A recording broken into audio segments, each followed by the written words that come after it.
Hi అండి. చింత చిగురు కర్రీ ప్రాసెస్లోకి వెళ్ళిపోదాం. ఫస్ట్ పెనం పెట్టుకొని ఆయిల్ వేసుకొని అందులో ఆవాలు జీలకర్ర వేసుకోవాలండి.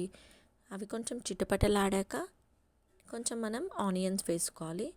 ఆనియన్స్ వేసుకున్నాక కాస్త అందులో కరివేపాకు వేసుకోవాలి. కరివేపాకు తర్వాత పసుపు యాడ్ చేసుకున్నాక కాసేపు కలుపుకోవాలండి.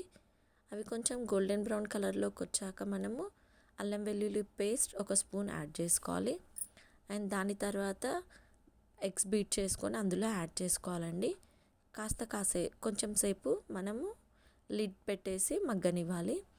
అండ్ ఇప్పుడు చింత చిగురు అంతా కొంచెం నలుపుకొని కొంచెం పుల్లలన్నీ తీసేసుకోవాలండి. చింత చిగురులో వైటమిన్ సి, కే చాలా ఉంటుంది.